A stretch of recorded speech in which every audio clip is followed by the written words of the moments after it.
Hello and welcome back to Anointed Fire. My name is Tiffany Buckner, and today I'm introducing something new to you, something that God laid on my heart, and it's called Wisdom Points.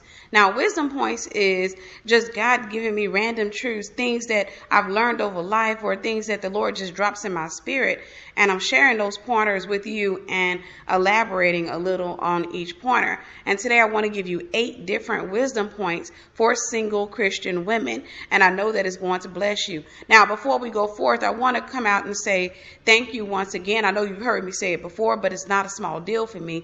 But thank you for all of the support, the comments, you purchasing my books and the messages. It doesn't matter what you're doing, even coming on the conference call. I want to say thank you because you have helped this ministry to continue to grow.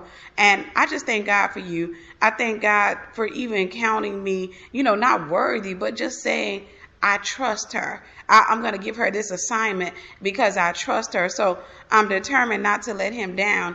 Another thing that I want to tell you is that I have some news for you, and I really, really, really want your support on this. I've had a magazine called Anointed Fire magazine. I started Anointed Fire, I think it was in 2010. The Lord laid it on my heart. It was either 2010 or 2011.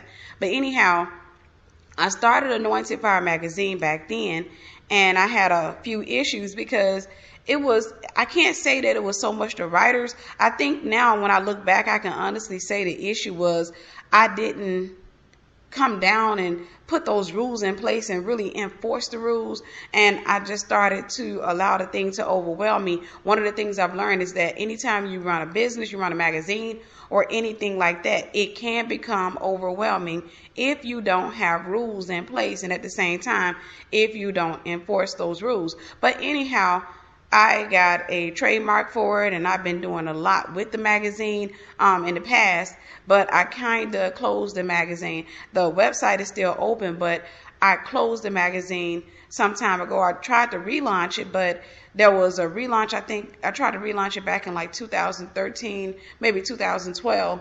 But the issue was I wasn't completely ready for the relaunch. Now that it's 2016, the Lord has brought it back to my heart and brought it back to my attention. So I'm going to be relaunching Anointed Fire magazine, and I know I'm ready this time. I'm excited about it. It was a huge, huge success last time. It was just that I became overwhelmed. So I'm excited about it, and I'm going to be coming back to you guys with the news. I'm looking to relaunch probably around October of this year, no later than November. So I really, really, really want your support on this. If you happen to be Holy Spirit filled and you're a good writer, then hey, let me know. I'm going to be posting up probably a link in the comments or the link in the information section where you can apply to be a writer for Anointed Fire magazine. Now, I do want to go ahead and say this before I push forth in the message. Whenever you apply for Anointed Fire, you're not applying to be a guest writer. I'm going to have a section for guest writers too. So if you just want to send in an article, that's fine. If you want to become a permanent writer, I want you to know that we're going to be having an issue once every month. So if you want to become a permanent writer, that's a good thing. One of the biggest issues that I had with the magazine, and this was another reason that I closed it, was that a lot of people were coming and they were applying to write for the magazine, and I came to find out that a lot of people just wanted to be in a magazine. It has everything to do with wanting to say I wrote for a magazine or I was in a magazine. And what would happen is you'll have people who will send in one article or maybe even 2 articles, and then after that it would be, like trying to pull teeth, trying to get articles out of these people. And I came to understand that it was just a mentality. A lot of people weren't really qualified. It wasn't something that was on the inside of them to do. So when they saw the opportunity, they applied, and they were just like, well, I want to write for the magazine. And I got so many excuses back, like, well, this isn't a good time in my life right now, or what have you. And I don't want to deal with that this time. I'm not going to tolerate this time. So this time is going to be mandatory for every writer who comes on as a permanent writer to write for at least 12 months. Like I said, we're going to be doing this every month, but you're going to have to do it for at least 12 months. You must be an exceptional writer. This isn't a writing course to train you how to write.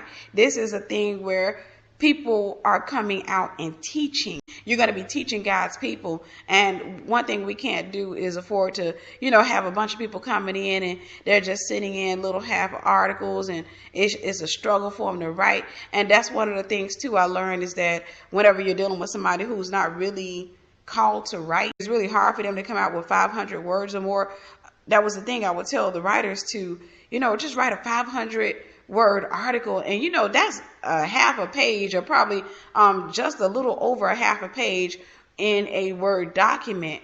But amazingly enough, now that's amazing to me. It may not be amazing to some of you, but amazingly enough, there were a lot of people who came and applied, and they couldn't seem to do that in a month's time. And it was so hard for them. And it was because writing was not their calling. But they came into it, like I said, because a lot of people just wanted to be in a magazine. A lot of people just wanted to have their faces shown on a magazine. And that's not what we're looking for. But one thing I've learned is that whenever you're dealing with a true to heart writer, when I told them 500 words or more, they would send me emails saying, hey, is there a maximum word count? Because they were still writing after 500 words because of the word that God had placed in their belly. They were so full of wisdom, knowledge, and understanding. And those are the writers that we're going to be taking. I'm not taking any writers who are coming in who are struggling to write an article, who, it's just like pulling teeth. I'm looking for people who are going to come out there filled with the Spirit of God, and they're ready to teach. And of course, we're not tolerating false doctrine or a bunch of beliefs that are ungodly. So if you're walking around with a tattoo on your forehead talking about you've been enlightened, please don't even apply. But anyhow, let's go ahead and get into the wisdom points, because I'm excited to bring these to you. And I know, and what God is doing to you, and I want you to understand, is He's changing your mind. He's using myself. He's using other people that are coming out and changing your mind. But one thing I want to say to you as a woman of God, ladies, I want you to listen to me, because a lot of you listening to this now, you will listen, and I got to come out and tell you the truth. You will listen to messages regarding how to become a wife and how to get a man, but you will not listen to any messages about holiness. And I'm going to tell you something. If you're that woman, if you can sit back and you see me post up something and I say how to be holy, and you have no inclination to listen to that thing, but you turn around and see me post up a message talking about what's keeping your husband from finding you, and you click that because you want to figure it out, you have located your problem. Your problem is you want a man more than you want God. You want to be in a relationship more than you want to be holy. And that is adultery. That is outside the will of God. I'm here to tell you the truth. I'm not here to sit back and tell you what you want to hear, because my assignment is to change your mind. My assignment is to get you to understand where God needs you or what He wants you to come to. My assignment is to get you to understand that God loves you, but He wants you to love Him back. So we're going to go ahead and get into the pointers. Number one, some men aren't offering you the opportunity to be loved by them. Some are just offering you the opportunity to love them. I tell people all the time, I'm so thankful that I was raised around so many guys. I saw bad men and I saw good men, and I thank God, because me seeing that, it helped me to understand that not all men were bad. I had a lot of women. I've come across women who were bitter, and they would say things like all men are cheaters, and they would say all types of stuff. But listening to them, I just sat back and I would just look at them, and it was like I was paying attention to the frown lines. I was paying attention to the frustration and the anger. And in my heart, I would ask, who in the world hurt her?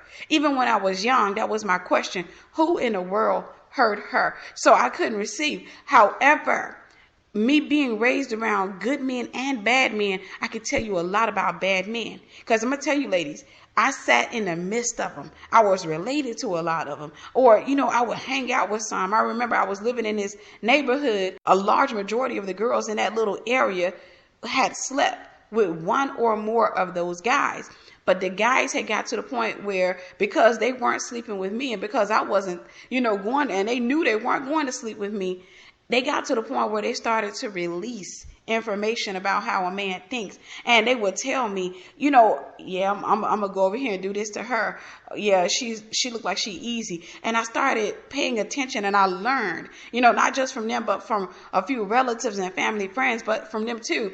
I learned how a bad man reasons. And one of the things I've noticed about a lot of bad guys, and ladies, I want y'all to hear me on this. A lot of guys, if they're bad and they know that they're not going to be a good man to a woman because they got these ideas, everything is centered around self. They want to be a player. They want to have a woman taking care of them. It's all about sex. For anytime I've come across a guy like that, amazingly enough, he respects a good woman. And I'm not talking about just a woman who's walking around and, she cooks and cleans and she's faithful. No, no, no. He may not respect her. I'm talking about a good, godly woman, an innocent woman, a girl who's walking around. And not all guys, and I'm talking about a large majority. But that sweetheart, he'll have respect for her to the point where if somebody comes and says, hey, think about such and such, would you get with her? He'll sit there and he'll humble himself and he'll be like, nah, because she's a good girl. She's too nice. I wouldn't. And it told me that this man was saying, I respect her enough to not give her my phone number or to even give her the opportunity to call me her man. I have that type of respect for her. And I'm going to tell you something else. I'm going to go a little bit further. Do you know that those same guys, they'll see that girl, for example, as innocent and sweet? Do you know that they will go to her if another guy, even one of their friends, was to come to her and start trying to hang out with her? They'll go to her and they'll say, hey, I'm not trying to, get in your business or anything, but just watch out for him. Just be careful. Now, these guys are lousy to the women they get with. They're lousy men. But when they get or they come in contact with a woman that they respect, then it just changes things for them. It's like they become a big brother to that woman. They start to look at her. They see her from a different set of eyes. They say in their heart that she doesn't deserve to be hurt. But then there are some women that they say in their heart, she can take what I'm going to give to her. She deserves the pain that I'm going to give to her because of her mindset. And I'm going to tell you something. Half of the time, it's that sexy girl who walks around wearing these fitted clothes. And she just always, she looks like she always taking care of herself. And she's cocky. A man will look at her and say she deserves to be humbled. She deserves to go through what I'm about to take her through. She deserves the devastation from the storm that I am. And he will get with this woman. And I've learned that some men get with women who wear their pain very well. You got some women who've been hurt, but you don't see it unless you have discerning eyes. And one thing about the enemy is he gives his sons and his daughters a sense of discernment, something that's similar to discernment. He's always trying to copy off God. And a man can see the pain on a woman. But one thing he loves when he's broken is when she wears that pain well, meaning that somebody dumped her, somebody hurt her, but she finally started moving on. She may not be all the way over that guy, but she started moving on and she started taking her life back and doing other things. A lot of times they'll say she's making moves. And what he's saying is, if I come into her life and I bring devastation, she'll bounce back. I don't have to worry about her coming after me. I don't have to worry about her chasing up behind me, stalking me, and trying to ruin my credit, trying to ruin my reputation, cutting my tires up or what have you. She'll move on. And sometimes a man will go after a woman like that because he understands that I don't really have to pay too much of a price with her because she has a little bit of pride. She'll just get up and walk away. She tries to reason with herself that she thinks and reasons like a man. That's what she tells herself. So because she thinks like that, I can get into her life and I can come in and spend a couple of months, couple of years with her and just have my way. I can just sample her as a wife and just have my way. And then, as time passes, when I get tired of her, I can kick her to the curb. She's going to hurt. She's going to cry. But at the same time, she's going to get up and she's going to walk away. She's going to go ahead and let me go. And I'll see her out, but she'll take care of my children. She'll be a good mother because she's that type of woman, because she always bounces back. She'll take care of my children. She'll do this and she'll do that. But I know that I'm not the type of man who wants something long term. I'm not trying to be in some woman's life forever. I need somebody who can handle the devastation that I am. That is the reality. Number 2, there's a counterfeit to everything that God has created, including love. A lot of times when we hear the word counterfeit, I don't think we realize how close to the real thing, whatever it is the enemy has counterfeited, looks like.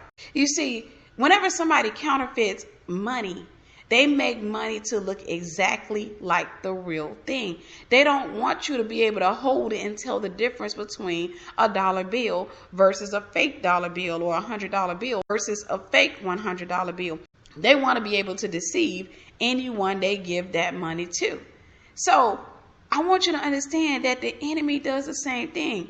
When he creates a counterfeit, it's not going to be obvious. Some counterfeits are so close to the real thing that the only way you're going to find out it's a counterfeit is through prayer and submission, maybe even fasting. You see, a lot of times people think that, well, if I look at it closely, I'll be able to tell the difference because I'm smart like that. I'm good like that. I'll be able to tell the difference between fake love and real love.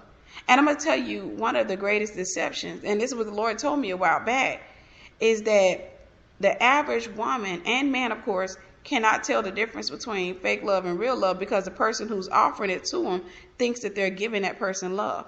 Not everybody who comes to you offering to love you or saying that they love you actually, believes that they don't have love to offer. They, in their heart, they've given something away before that they thought was love. As a matter of fact, some of these people will tell you stories of heartbreak. They'll tell you stories of people who came into their lives and these people did them all kinds of wrong. And they'll have you thinking that they're good people who happen to fall into the hands of the wrong people. A guy will come and tell you a story and he'll have you mad all at his exes and stuff. And you'll be like, man, they stupid as all outdoors. But if you get to know him, you come to find out that he didn't have love to offer. If you give yourself to him, if you invest into him, he didn't have love to offer. There are some men who are intentionally deceptive, and there are some men who are unintentionally deceptive. And the same rings true for women. See, when a person comes to you and they offer you their heart, they're offering you their heart, but not their love. They're offering you the opportunity to become one with them, to enter a soul tie with them, and to become a part of their belief system. Now, here's the thing. Their beliefs have been shaped before they met you. So you got to find out what's in the belief system. You got to find out how this woman thinks or how that man thinks. You got to find out how that person reasons with life, how they see their exes. I think that's one of the most important things for a single Christian man or a single Christian woman, is to find out who the person that they're courting is either still soul tied to, or how they think about the people who've hurt them. Because if you talk to a woman, and I want to say this to the guys, I know this is supposed to be for single Christian women, but I want to talk to the guys. One of the things, for example, you can always tell a woman who's still hurting, who's still reeling after an ex. You can always tell. All you got to do is bring up a conversation about her ex to her. And if you bring it up, pay attention to her mannerism, pay attention to her words, the words that she chooses, pay attention to her intent or her desire for this guy. Whatever it is that she's saying that she wants to happen to this guy, pay attention. Now, she may testify to you. She may tell you some of the things that he did if you ask her. But that's not the issue. The issue is if you can sit there and see this woman frowning up and she goes to talking about, and he left me for some old stupid, ugly girl. She hasn't let that man go yet, because first and foremost, when a woman truly, truly releases a man, she's not considering how the woman he left her for looked like. She's just like, well, he left me for somebody else. That was that. And what have you. But when a woman is still hurting behind a thing, she talks about the guy. She refers to him in a derogatory way, and she refers to the girl he left for or the girl he's currently with in a derogatory way. She's always trying to compare herself. So if you see this woman comparing herself in any way to her ex's current girlfriend or past girlfriend or current wife, then she's still soul tied to that guy. So the thing is, like I said, sometimes people come and they do offer you love. They're saying, hey, listen, I love you and I just want somebody who's going to come in my life and give me this and that. But they're offering you what they think is love. It's not true love. They're offering you a counterfeit because they don't know love. God is love. They're not that close to God. Either they're not saved or they're not submitted to God. So because of this, they don't truly know love. So they offer you a feeling, an emotion, something that feels and looks and behaves like love. But when it's tested, it is found to not be love. And one thing about love is love never fails. Now, if you get with somebody who doesn't love you, what they're offering you is going to constantly fail. Even after the years, they'll sit there and be with you, spend time with you, have children with you, and even marry you. But they don't have love to give. And you'll come to see this in your relationship with them because you'll start noticing that they don't do certain things. You know, one thing I've learned is that the heart recognizes love once you, regardless of what we try to pose as love or we try to accept as love, the heart will start to recognize love, especially after we settle down, after we come out of all of the emotions and all of the hype about the person that we're with. The heart does recognize love. And whenever a woman is in love, she's going to feel it. And that's why that woman will constantly go to the man that she's with and she'll say, do you love me? And he's like, I just answered that yesterday. Why are you asking me this question again? It's because her heart recognizes, it discerns that it is not love. She is not love. And she's constantly looking for that validation. She keeps coming back and saying, do you love me? Do you love me? Because she feels in her heart, she's picking up, I don't feel like this man loves me. And you know, the guy, like I said, he may think that what he has is true love for her. And he'll get mad. He's like, I love you. I'm here for you. I've been taking care of you and your kids. Why don't you think I love you? And then she'll walk away and she feels stupid and she'll say, I don't get it. Maybe it's something wrong with me. I don't get it. Maybe I need to go and get delivered. Maybe I need to go back to church. And she'll go and cry out and pray. And at the same time, she's still trying to figure out, why don't I feel loved? Years later, the guy gets up and decides, hey, I don't want to be here anymore. You know, 3 kids and 17 years into the relationship, he decides, I don't want to be here anymore. And she sees a change. This cold man is standing before her and she doesn't recognize him. She's like, it's me, babe. And she keeps trying to wake him up. Babe, it's me. Babe, it's me. And he just looks at her and he's like, I know. I just don't want to be with you anymore. And it's at that moment that she has to face the devastation that the man that she was with does not love her.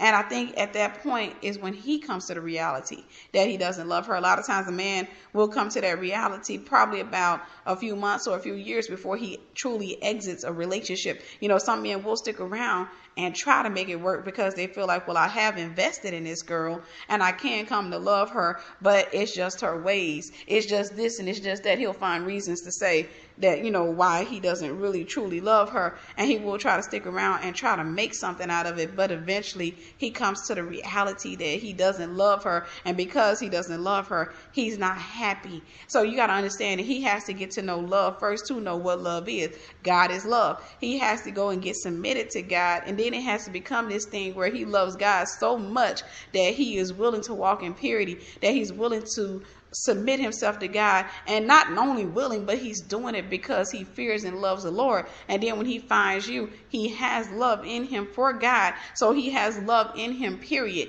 And he can offer love to you. But if you catch him before he goes through that one important stage, he's going to give you what he thinks is love, but it's not going to be love. Or it's going to be a small measure of love, but it's not going to be enough to cover you. Number 3, a man will always tell you who he is and what he wants. The problem is that most women listen to his potential and not his reality. When we talk to guys, ladies, one thing I learned about us is that we're very creative. We are very creative. When we talk to people as a whole, we hear their potential. Anytime we talk to a man, we can hear his potential, but we're just like mechanics. If a guy comes up to us and he sounds too messed up, you know, he like, yeah, what's up, you know, and we're listening to him and he sounds too messed up, we're just like, nah, I'm not investing in that vehicle. because it's kind of like you hear a car with all them sounds and squeaks and it's just puffing and puffing. And you look at him and you say, that's too much of an investment. And he got too many miles in his sin.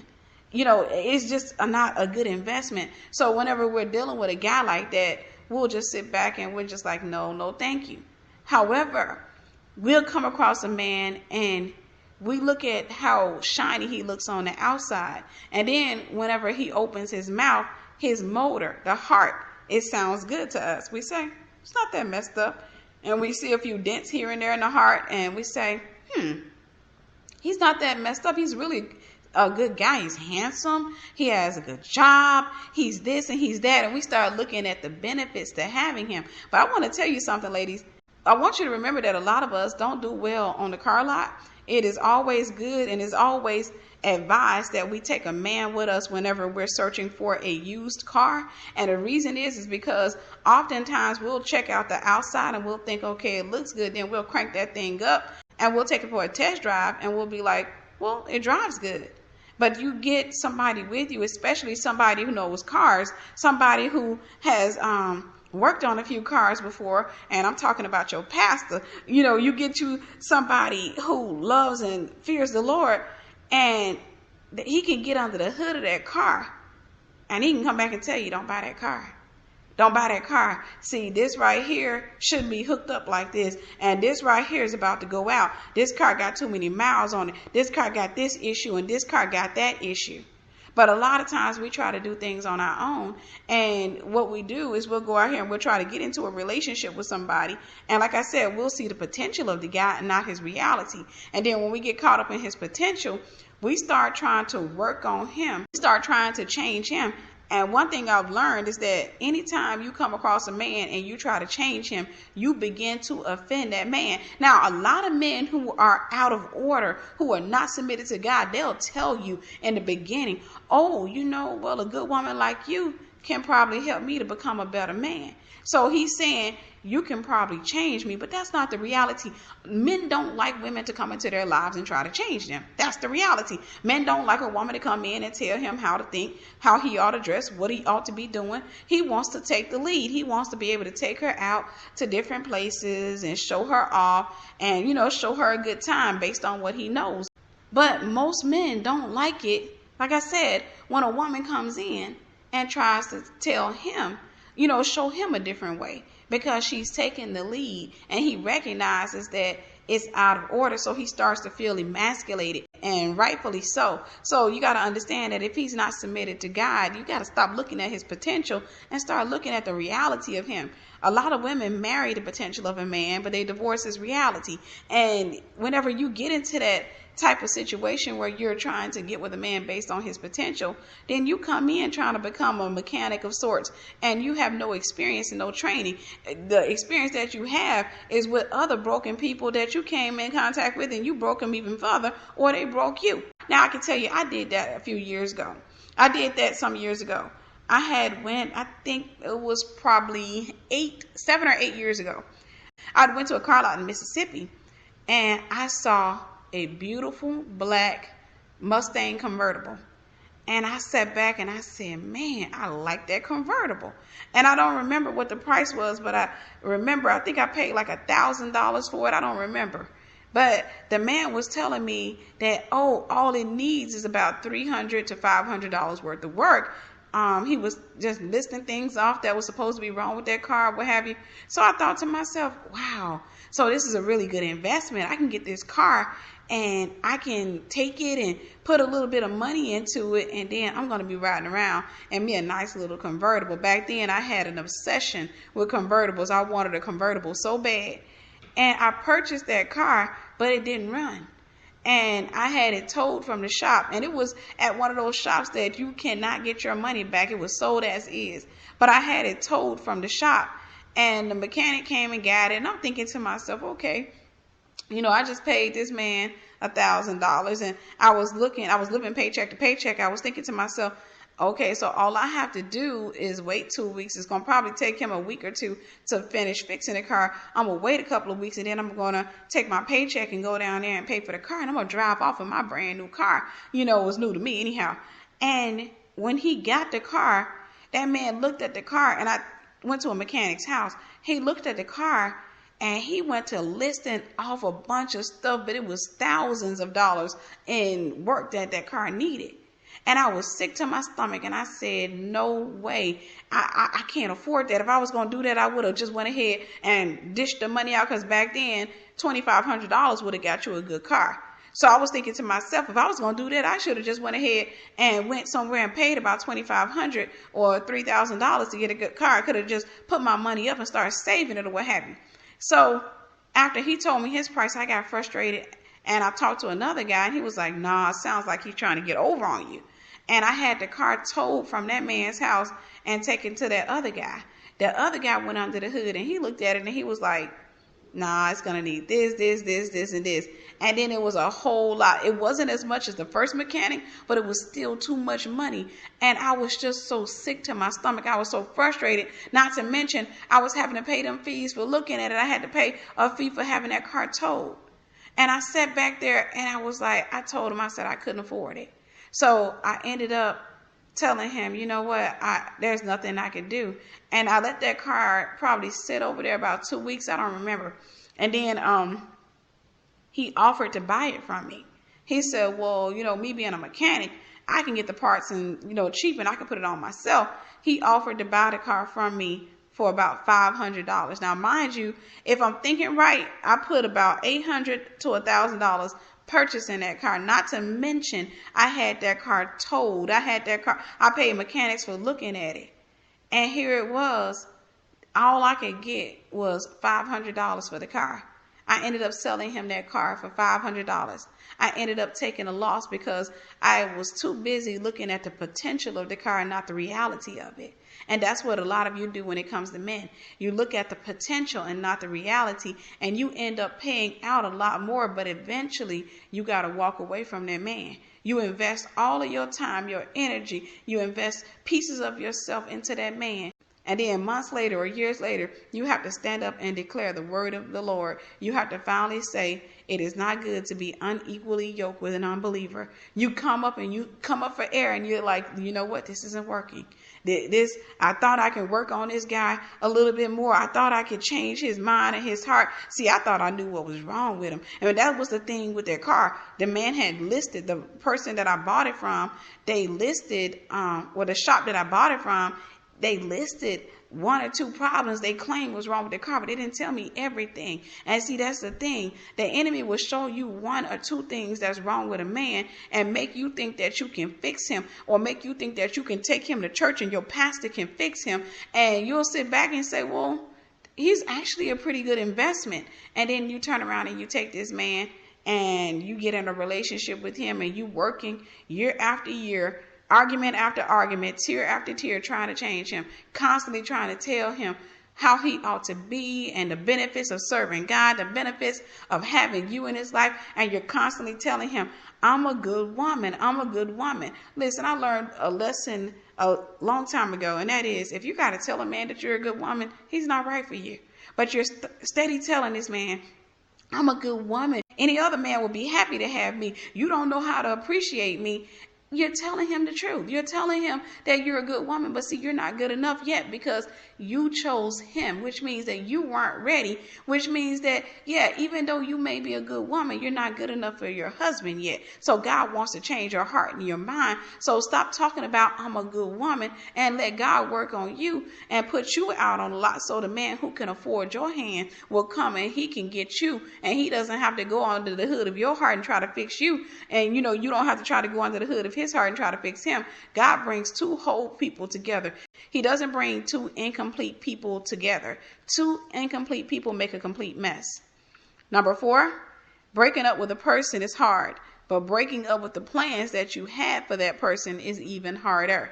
I found out that in breakups, especially in divorces, it's the investment that people have a hard time walking away from. It's not just the person. Of course, it's hard to walk away from the person, but it's the investment that people have trouble walking away from. It's the potential. It's the plans. It's all of those things. You're walking away from so much. You didn't just furnish your house. You didn't just have children, but you had plans. And that's really, really hard when you have planned your future, because when we have plans for our future, then we are able to tap into hope, and then we start to pursue our future. But when you deal with a breakup, all of those plans that you have from that with that person, all of a sudden they just fall away. They just are wiped clean, and you're left with no plans and no hope. And that gets you to a place where you're sad, depressed, angry. You go through a lot of different emotions. But I want to challenge you today and tell you, make your plans in Christ Jesus. Make your plans to serve God. Make your plans to stay in the will of God. That way you don't have to ever worry about having a blank slate. I had to come to that place because I was like the average woman. God, he doesn't send husbands to find average women. He likes to pull us out of average and make us super average, to make us superior than average, to bless us. He likes to pull us out and change our minds. And he likes to be the center point, the focal point of our lives. And when he gets to that place, then we are constantly pursuing him. And on the way in our pursuit of him and our submission to him, he will send a husband to us, and that man is also in pursuit of him. So our plans together are not what we've dredged up in our hurt and our pain and our voids and our fantasies, but these are things that have come together because of our love of God. And these are things that have come together because they are the will of God for our lives. For example, if you're sitting back and you're desiring a big house and nice cars, you need to consider that maybe that's the will of God for you. Maybe that's what God placed on the inside of you. But if you are broken, then God doesn't want you paying attention to the stuff, because you can end up getting this stuff, and that becomes the substance of your thinking. And now you're walking around shallow. You're walking around, and you've seen women like this that they mess around and get the keys to a BMW. And it can be a used BMW, but they walk around, all of a sudden their accent changed. They walking around with their head in the air. They're acting like they're important. They're acting like they're too important to be around certain people. That's because that woman has no substance. Her self-worth is in things, and she has made things her substance, and that's why she's so shallow. And that's why when her car breaks down, she doesn't know how to talk to the mechanic, or she doesn't know how to talk to anybody, because her God has broken down. Her idol broke. She made an idol out of herself. She made an idol out of the things.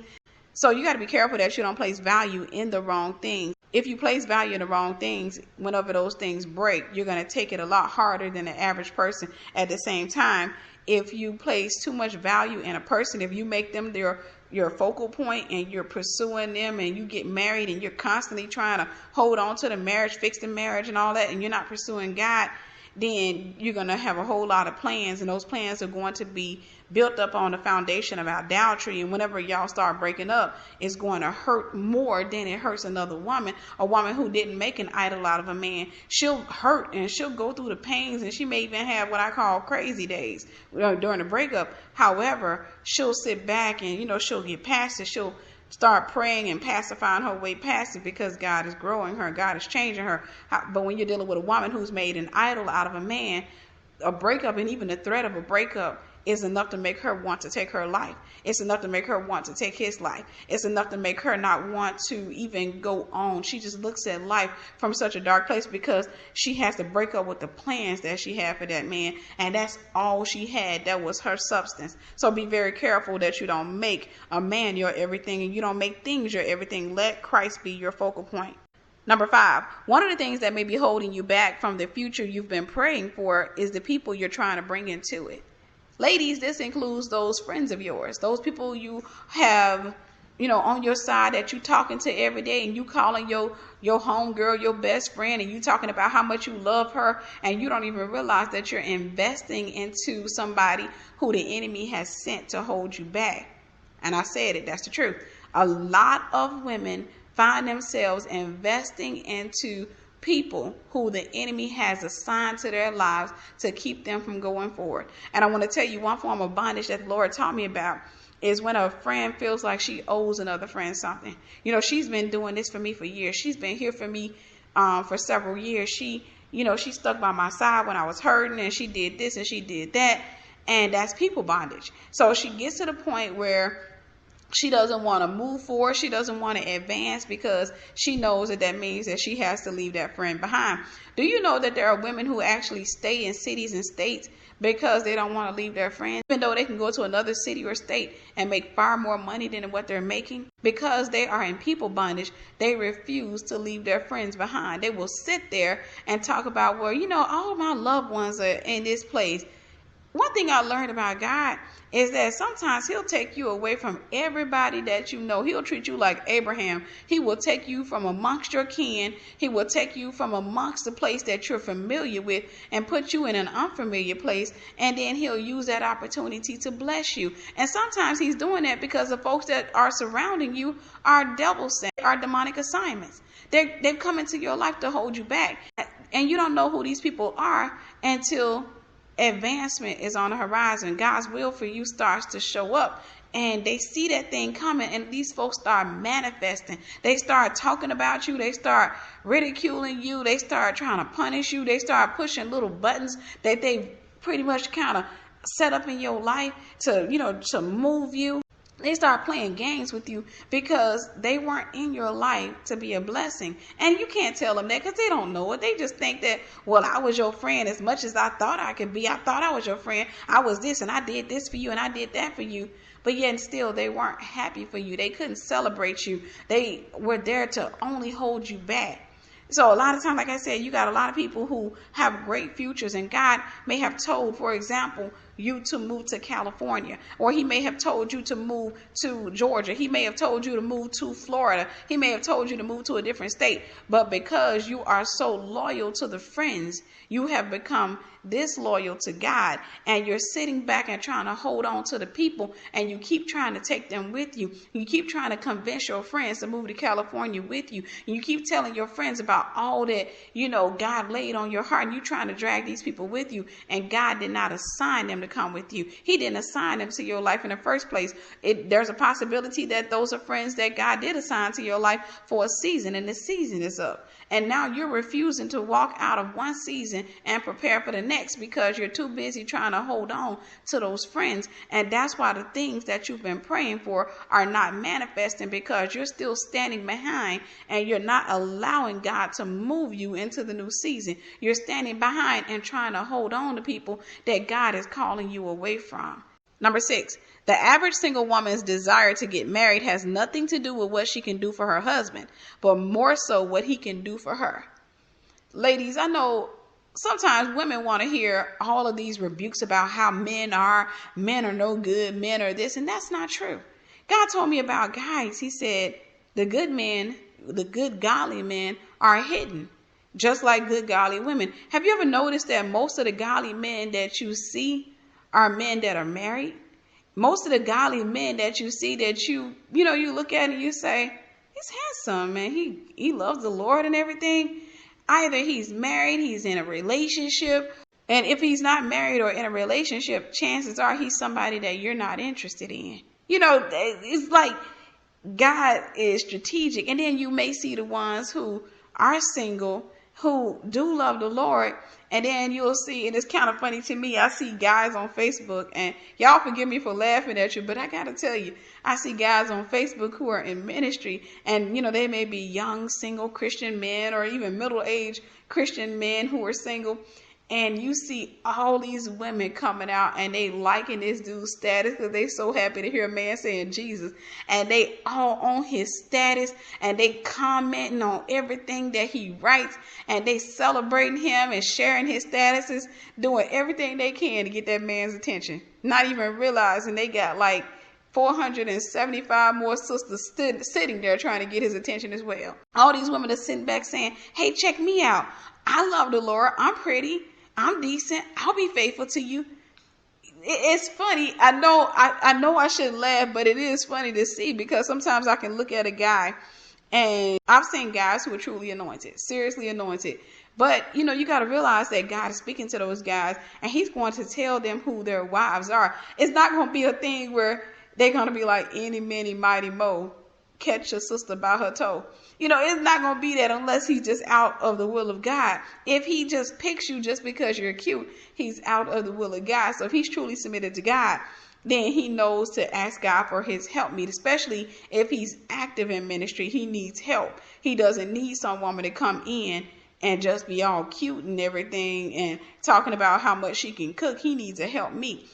But then you have those men who are not submitted to God, but yet and still, I call them religious parakeets. They can sit back and say what they've heard other people say, and they can preach real good because they heard somebody else say it. And they sit back and they look like the real deal. They sound like the real deal, but they're counterfeits. Nevertheless, you see women, they see this single Christian man and he say Jesus and they liking his statuses. And I call it the equivalent of throwing the panties on the stage. They sitting back and they just chasing up behind this guy. And the guy starts taking advantage of so many women. The guy starts taking advantage of them. I've seen guys on Facebook that I can honestly say, I look at them as a joke.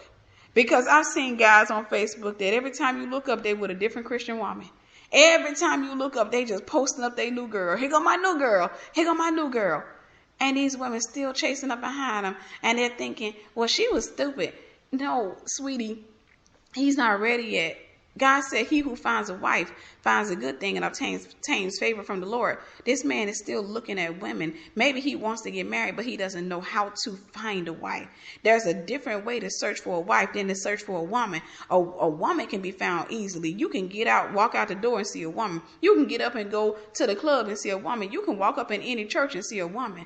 But when it comes to finding a wife, it takes a lot of prayer. It takes a lot of dedication in saying, well, first and foremost, I know my purpose in Christ Jesus, and I know I need help with my purpose. But it's not just that. I want somebody that I can love and provide for. I want that responsibility because a wife is a responsibility. It takes a special type of man to realize what a wife is. But there are some men who just want a woman because they haven't learn what it means to be godly men. And they go out there, and these type of guys, they can be in ministry, even hold ministerial titles, and they can turn around and get married to a woman, and they don't understand, like, why are my feelings changing for her? I don't understand. She's in church, I'm in church. Why are my feelings changing for her? He needs a renewed mind. He needs to be set free. He's doing just like a lot of single women do. He goes out and gets himself an immoral woman, and he thinks he can make her into a first lady. And he brings that thing into church, and he's trying to have the sin at home. He wants her twerking on him. He wants their worldliness, but at the same time, he wants a woman who can go into church and be just as deceptive as he is, can come into the church and sit there and look the part. But in her heart, the central part of her heart is sin. That's what he wants. He wants somebody who can come up and pretend. But I'm just trying to warn y'all what happens whenever you sit back and desire to get married. You want to get a man for yourself and not because of what you have to offer. A lot of times women want men to come in and fix their financial problems. Let's keep it real, y'all. A lot of women want men to come in and fix their financial problems. A lot of women just want a man to come in and be a father to their children. A lot of women want men because they want to get revenge on a man that they really do truly want, the one who walked away from them. They want to sit back and show off their new man to the old man. They sit back and fantasize about a man pulling up in their driveway and a nice car and taking care of them. And it has nothing to do with them wanting to love the man. It has everything to do with, oh boy, I'm telling you right now, girl, Robert would be so mad if he saw, because they're not free. So you got to understand, it's good to check your heart's intentions. I like to do a heart check on myself quite often. I've learned that doing a heart check, sometimes you can find things that you didn't know was there, and you can get free from them. And it makes you feel so much lighter and so much happier and so much more hopeful. You're not desperate or eager. You're just hopeful and thankful for your life.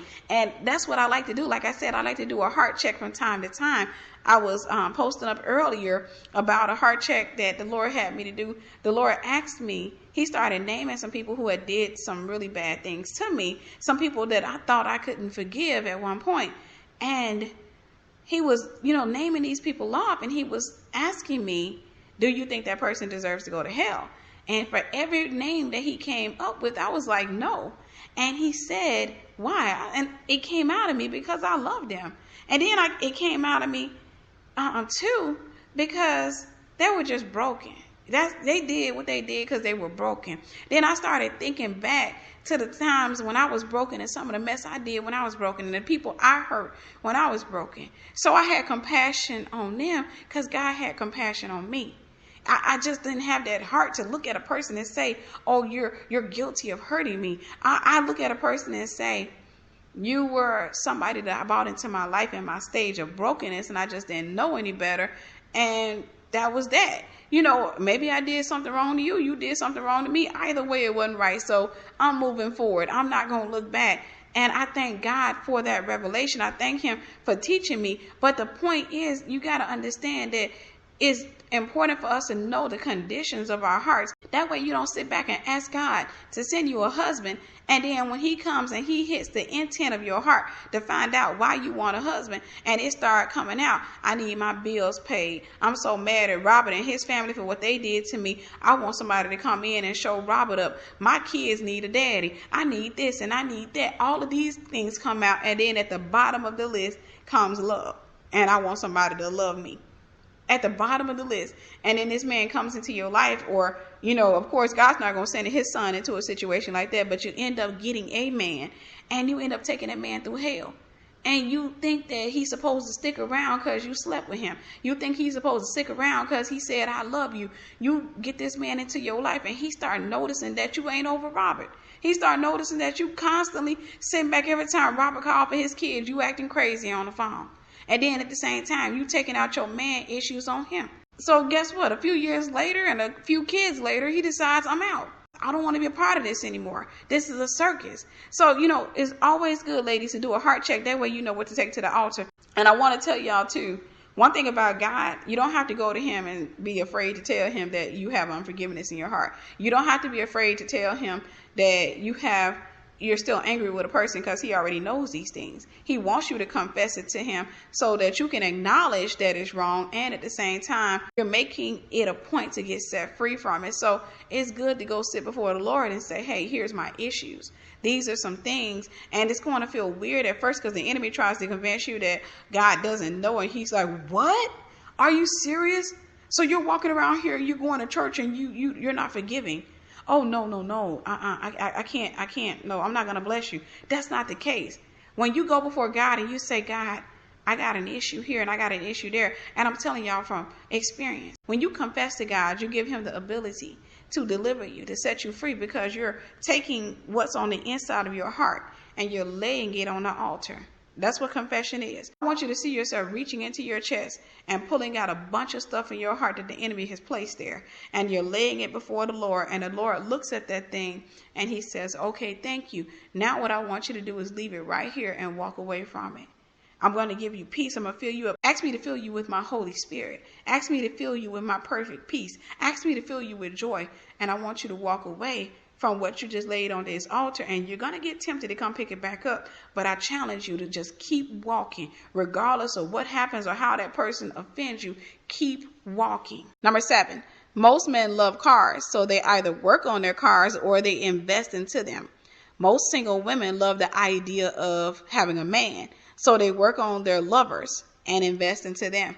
You'll notice that anytime we want something, or anytime we love something or have an obsession with it, we will work on it and we'll invest into it.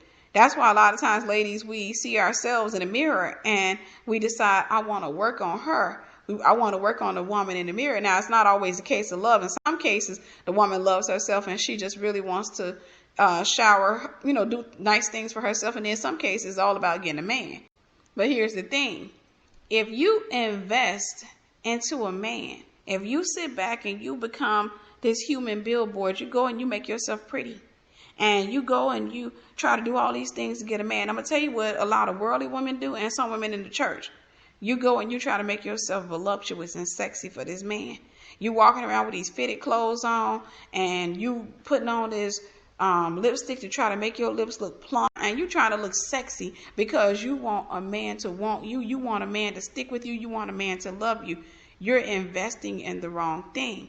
So now you are really turning yourself into a human billboard. And I have to warn you that when you do that, the only thing you're doing is making that guy look good. The only thing you're doing, if he's a broken person, he will use you to advertise himself. He will advertise you to advertise himself. He will say, look at what's interested in me. Look at what she did to herself in order to get with me. He will advertise you to get to the next female, to get to the next woman. You know, a lot of times there are guys out there, and I want you to see them. It's like there's a female that they want, or a certain type of woman that they want, but they're not confident enough to approach that type of woman. They stand off from a distance and they look at that woman and they're intimidated by her, or they feel like, well, she'll never go out with me, or they may have approached that type before and gotten shot down. And a lot of times guys don't deal with rejection well, so they'll decide, well, these type of women, you know, they never give me a chance, so they'll start going after a certain type of woman. However, they'll get into a relationship and actually think that they love the woman that they're in a relationship with, but because they're not set free, because they're not delivered, there's still that girl that's up there that they feel like, now, if I had her, I would actually go out and get a job. If I had her, I would actually go out and get a better job. If I had her, I would actually go and, go back to school. I would make myself a better man, because in order to have her, I got to work on me. It's like I got to change some stuff about myself to have a woman like that. That's a woman of a different caliber. Okay, so here you come along and you have dressed yourself up, you done been to the gym, and you done made sure, and it's a good thing to do those things. It's a good thing to do it for yourself. It's not good, and not to wear no fitted clothes and walk around trying to tempt men into sexual immorality, because here's the thing, if you tempt the flesh, then you're going to get somebody who's led by their flesh, and you can't get mad at them when they're led by their flesh away from you into the bed of another woman, or somebody who happens to not be a woman. But if you sit back and you invest in yourself, if you become this human billboard for this man, that man is going to use you to try to get to that girl down there, because he understands that he has not gotten her attention, or there's something about him that, he's not her type. And I'm telling you, there are some men out there, they'll see a woman and they'll say, she that bougie type, she that sedity type. But in their heart, they like that sister. They feel like, well, I got to really change. And some of them will reject her because they don't want to put that type of work in. They're too lazy. They don't want to put that type of work in that they feel they have to put in to get with her. So they'll get with a woman who will accept them as they are. Well, he's sitting back and he doesn't have a good job. He's not trying to, advance his life or advance his career. They'll get with a woman like that because they feel like, well, I don't have to change nothing. All I got to do is sit back and, she don't mind staying in the hood. She don't mind not having anything to eat. She doesn't mind those things. I'm not saying that type of woman is bad. I am saying, but there are some guys who rank women. They put a rank on women based on what that woman thinks about herself, based on how they perceive that woman to be. And they'll see their sister. And let's say, for example, she drives a decent car, always has her hair done. She doesn't seem to be focused on a man. She goes to work. She may have a career. They'll see that woman. And in their heart, they'll like her. But they'll allow you to become a human billboard to advertise yourself. And what they do is they continue to advance toward her. See, what happens is they have you, and they know that even though they couldn't get her attention, women often get another woman's attention because a woman will look at you, and some women are competitive. That's the reality. Some women, their self-esteem has been brought down so low that they're always trying to compete with the next sister. So this guy, he'll get with you, and you become a human billboard advertising him to her, trying to make him look good to her. Now, if he feels that you're too low, if you can't get her attention, he will use you to advance to the next sister who may just get her attention. It becomes a thing of an advancement. He continues to advance forward until he finally gets her attention. And I'm going to tell you something. He can successfully get some woman's attention if she just so happens to be a broken sister who has certain beliefs. Now, as time goes on and she waits, she gets tired of being single, and then she sees this guy coming finally one day, and he's with a girl that she admires or she thinks is gorgeous, and she thinks, wow, Okay, he must have it going on. It must be something really special about him for her to get with him. He'll use that girl as a billboard to advertise himself to get with the woman that he really wants. Then he gets with the woman that he wants, and guess what he does? He goes back to school. Now, see, when he was with you, he was laying on your couch watching TV, eating, and calling you while you were at work, asking you to bring him a hamburger home because he's talking about he's hungry and he's not getting satisfied from that sandwich. He let you took care of him. But when it came to her, all of a sudden he wants to go back to school, go to church, and become a better man. That's because you sat back there and you didn't set the tone for your worth. You didn't tell him how much you were worth. You took him as he was, and you accepted that, thinking that that was going to be enough for him to get up and get a good job and love you and say, hey, man, this woman was here for me when I didn't have nothing. Listen, it's a good thing to be there for a man that God has assigned you to. If he doesn't have nothing, that's not a bad thing. But it's not a good thing to go out there and get a man and try to change him and try to, win his love and his affection and try to buy him, thinking that that's going to make him, give you what you want. Now you sitting back and you working hard and you going out here and this man has a job. Let's say he does have a job and he putting all his money in his car because he's still creating these advertisements. He's still trying to go out there and get that woman's attention. I want you to understand, for those of you who are in a relationship, if that man has not married you and you've been with this man past 2 years and he doesn't seem to be trying to marry you, chances are he's already made up in his heart that you're not his wife, or he's still trying to find some kind of type of way to convince himself that you are his wife. He's using you as a human billboard. Now, this isn't in every case, but this is in a large majority of the cases. A friend of mine shared a status with me a few days ago. She sent me an instant message to a link of a man on Facebook, and what he was doing was he did a test. He wanted to prove a point to, a bunch of single women, because single women don't seem to want to understand a lot of times. He asked married men, how long did it take before you realized that your wife was your wife, that you were going to marry her? And most of them said 3 months to a year. It did not take them long. The majority said within the realm of 3 months to 5 months. It doesn't take a man long to know if he wants to marry you, if he wants to invest in you. But there are a lot of women out there who will invest year upon year upon year into trying to convince a man to marry them, only to have that man to walk away and go get with somebody else. And he's been with her 5, 6, and 7 years, and he'll walk away and marry a woman he met 5 months ago because he felt like he wanted to invest in her. So like I said, you got to pay attention to the direction of a man's investment. What is he investing in, and what is he willing to invest in you? And I'm not talking about buying you clothes and getting your hair done and all that other stuff.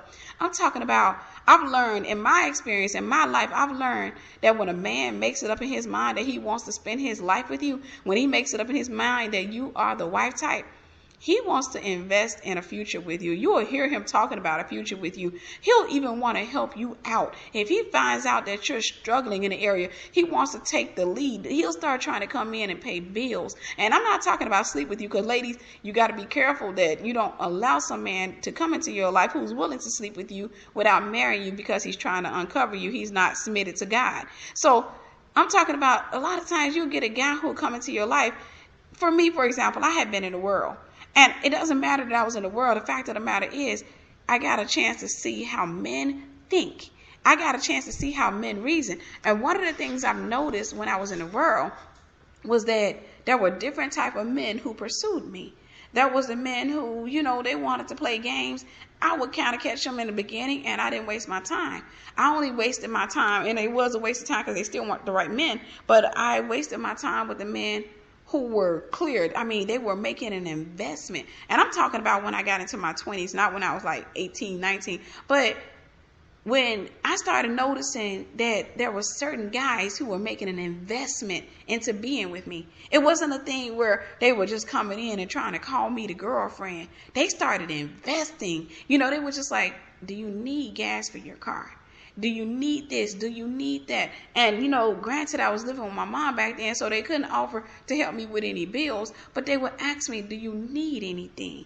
They were trying to invest into having a future with me. Now, not every guy who does that is investing into a future, but a man who's investing into his future is oftentimes going to want to come in, and he's going to start stepping up and trying to be a protector, a provider. He's going to come in and start trying to act like a husband because he's starting to claim you as a wife. But if you come in and this guy's not investing, and you go to investing into him, and he's putting into his car, he's putting into his career, he's investing into everything else, but he's not investing into you. He's already making it clear that I don't see you as a wife. I don't see you like that. Maybe in the future I could, I don't know, but right now I don't see you like that. And if you spend years upon years investing into this guy, then you're wasting your time, and you're wasting your investment. You're wasting a lot of things. You're wasting your own children's time if you happen to have children. So, like I say, pay attention to a man's investment. If a man comes into your life, first and foremost, he ought to be submitted to Christ Jesus. He ought to love the Lord, and he's got to be led by the Spirit of God. That's first and foremost. And then secondly, when he comes in, pay attention to what he's willing to invest in you. I can tell you, he'll come into a relationship when you're dealing with a man who is looking at you possibly as a wife. He'll come in and he'll want to invest time. He'll come in and he'll want to take you out and do nice things with you, do nice things for you. He'll come in and he'll start, just trying to pay attention because he understands that this is a quality woman. This is not the type of woman that you can toss around and mistreat or mishandle. This is not the type of woman whose time you waste. This is not the type of woman who's going to be on the market for a long time. It doesn't matter if you've been waiting 10 or 15 years. He will recognize that you are a wife, and he will begin to invest in you. Number 8, marrying a worldly man and taking him to church is like marrying a pastor and taking him to the club. Now, I'm not talking about taking him to the club for evangelism, for anybody who tries to get all legalistic on me and start wanting to get all matter of fact. I'm talking about, I want you to think about a pastor who's truly submitted to God, whose respect you have. And if you were a worldly woman, think about marrying this man and then turning around on Friday night trying to convince him, babe, I'm trying to say, come to the club. I understand. But, we're going to be coming out, and baby, we see how foolish it sounds, right? We see it because we're just like, okay, I would not want to do that to a man of God. I would not want to drag a man of God away from God. I don't want to do that. Well, it's the same thing when you go get a worldly man, when you go get one of the Satan's sons and try to take him to the Lord. See, we want him to get saved. That's evangelism. That's what we're supposed to do, is save him. But you don't try to go out here and get in a relationship with somebody that you're trying to save.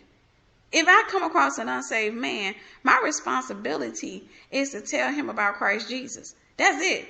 To tell him about Christ Jesus, and then to be a light. That's it.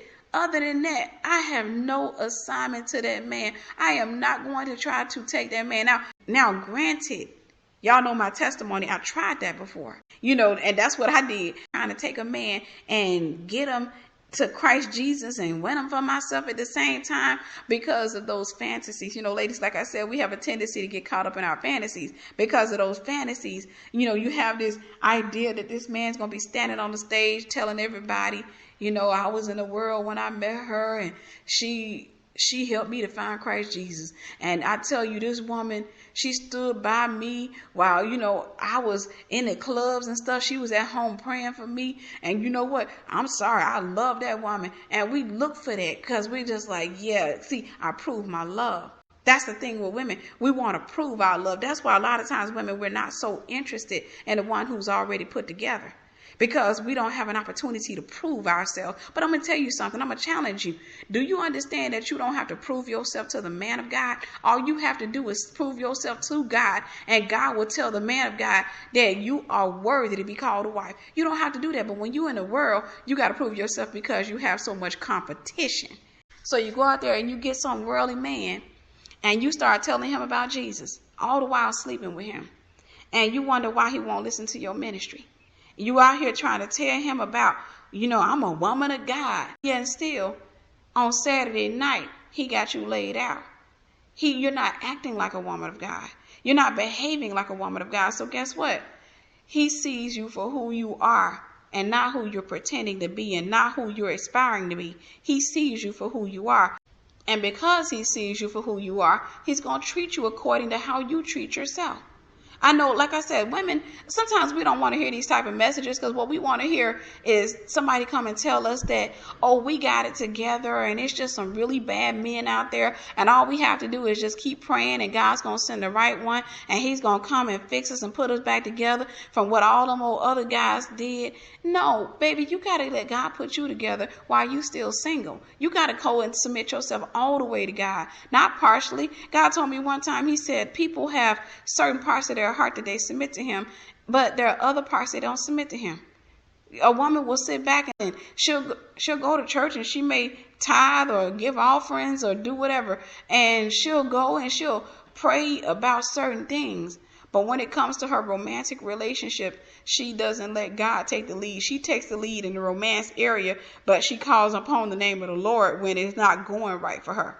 She calls upon the name of the Lord when that man's not acting right. Whenever a son of Satan starts acting like his daddy, then she wants to call upon the name of the Lord. And when she does this, of course, God has to allow her to experience what it is that she chose for herself because she didn't make God the head of her life in that area.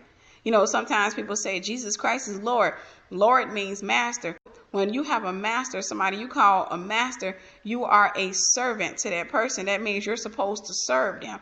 Well, a lot of times people have a tendency to serve Christ in certain areas. You know, they'll come to church every Sunday, but when it comes to their lifestyles, they won't serve him with their tongue. They're out cursing and hooping and hollering. You know, you can pay attention. For example, some people, they got that double-mindedness all over their Facebook statuses, sitting up cursing up a storm all over Facebook, but then will turn around and put the Lord in there. You know, talking about I was in traffic and this happened and you just put beep beep all through the thing and they'll say, but you know what? God is still good. He got me home safely.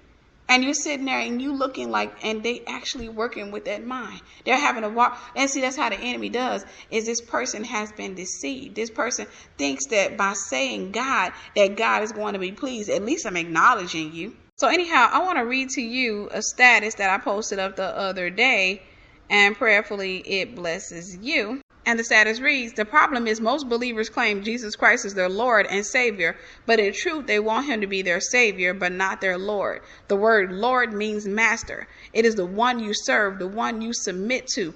Folks don't want to submit to the master, but they want him to reward them like they are his servants. That's like getting hired by Walmart, putting on a Walmart work vest, and then going to work for Target. After that, you expect Walmart to hand you a check at the end of the week just because you look like a Walmart employee while working for Target. How many folks are doing that? Folks sit back and go to church and they call on the name of the Lord, but yet and still they serve the enemy. And they expect the Lord to reward them at the end of the week. They expect the Lord to say, well, I saw you Sunday morning and girl, you danced all around your sin. I tell you, you got up in there and you put on such a show and you hooped and you hollered and you shouted and you cried and you even walked up to the altar and fell out. So let me bless you. Then you get up and you go back to your regularly scheduled sin. Listen, y'all, you cannot manipulate God. This is something, I hate to give these type of messages, but it's the truth. You can't manipulate God. You cannot manipulate God. You got to say that to yourself. I can't manipulate God. Anytime you marry a worldly man, you're going to have to deal with what he is and who he is, and more than anything, who he serves. When you marry a worldly man, your father-in-law, Satan, moves in with you. This man's going to come into your life and he's going to serve the enemy right there in front of you. And you're going to be trying to serve the Lord and he's going to be trying to serve the enemy, and you're going to wonder why the two of y'all are constantly fighting. And then you're going to be thinking, well, I'm trying to do the right thing. I'm trying to introduce him to Christ. And you're going to notice that every time you act like a sinner, he rewards you. He treats you like a queen. But every time you act like a saint, he treats you like a dog. That's because he doesn't want the saved girl. He wants your sinful self. That's the girl that was attractive to him. He doesn't want you to come out here talking about some Jesus and going to church and all that other stuff. He wants the sinful girl. So, just like you wouldn't go get a pastor, most of us anyway, you wouldn't go get a pastor, not one who's truly submitted to God. You wouldn't go get a pastor and try to drag him to the club. Don't get a worldly man and try to drag him into church romantically. For example, when I was in the world, when I first gave myself to the Lord and I started going to church, I started bringing a lot of my male cousins to church with me. And they were in the world. I was trying to get them saved. See, that's what you do. If you want to bring a man to church, bring some of your cousins. Bring some folks, and you can tell some of the guys around the neighborhood or what have you, but you got to be very careful when dealing with men, especially in evangelism, because it is true that some guys who are in the world, they can be attracted to you just because you say, I love God and I serve God, and it's because they've been hurt so much by worldly women that they put it in their head that, maybe this woman of God will be a better woman for me. She'll treat me better and she'll stick by me and I won't have to worry about her. Or sometimes, like I said, they'll look and they'll say, well, I can take this woman through hell and I ain't got to worry about her leaving me, because women in the church, they tend to be a little bit more faithful and they'll get with you for that very reason. Now, when you're dealing with the guy who says, maybe she can be better to me than the women that I've been dating. They've been out there hanging out in the clubs and doing all getting drunk or what have you, but this is a good girl. I don't have to worry about her. And he puts it in his heart and his mind that he's going to be good for her, but he won't. Even though he may try, he's not going to be able to do it because he needs to get saved, sanctified, and filled with the Holy Spirit first. So what he's going to do is he's going to start to mishandle that girl. If she gives him a chance, he's going to mishandle her, mistreat her, and then eventually he's going to realize that he's not too attracted to her. Eventually he's going to realize that he's not, she doesn't fulfill that flesh in him. She doesn't excite him as much. He wants his flesh entertained. He wants to party. He wants to drink. He wants to listen to certain types of music. He wants his wife or his girl twerking all over him. There are certain things that excites him. And he'll get with that church girl. He'll get with that woman who's in Christ because he thinks that, well, maybe she's going to be better to me. But then after he get with her and she talking about going to church and, I don't believe in sex before marriage. Or if she happens to be double-minded and she does believe in sex before marriage, and he feels like you playing games with me because you over here doing one thing, but yet still when I want other things, you have the nerve to use the name of God. So either way, he's not going to be happy with having a woman in the church. He thought he would. And then, like I said, there are some who will come after a woman and they'll say in their hearts, well, this type of girl, I can take her through hell and she wouldn't leave. There are some of them that'll say, well, I wouldn't touch her because she's real sweet and she's a good girl and, God bless her and everything. I wouldn't want to mess with her. And they'll try to warn you. But then there are those ones who will come and they'll say, man, I know. And they'll say this in their heart, I can take her through a lot of stuff and I know she'll stick by me because I know such and such. He got him a church girl and his wife stuck by him. This dude had 40 affairs on his wife and his wife stuck by him. But what he doesn't know was that the wife 9 times out of 10 was double-minded or in the world when she met her husband. And this woman has probably made an idol out of her husband. Or she may just have long suffering and she decided to hold on. But then in a lot of cases, this woman has made an idol out of her husband and she doesn't know how to let go because he's torn her down so much that she's lifting him up so much in her heart that she thinks she's nothing without him. So this man looks and he says, well, man, I want to go get me a girl out the church too. And then he gets with you and he realizes that there's a confidence there that assures that you're not going to stick around. You're not going to stick around through his mess. So then he has to work on tearing you down. He has to work on changing your mind and changing your attitude about yourself, changing your perspective so that when he starts to take you through some things that you won't walk away. That's the reality, y'all. I have to come out and tell you the truth because sometimes the enemy tells us lies. He entertains us with lies, and then he tries to hold us back from receiving God's will for us. God has plans for all of us. God has beautiful plans for all of us, but we just got to trust him and we just got to let him take the lead in our lives. Well, hopefully these wisdom points have blessed you. I'm looking forward to doing this again. And like I said, y'all, when it comes to the magazine, hopefully I have your support. I'm going to be posting up the link in the information section for those of you who want to apply for the magazine. You will have to send a sample of your writing. Anyhow, people of God, I love you. I hope this message blessed you and God bless you.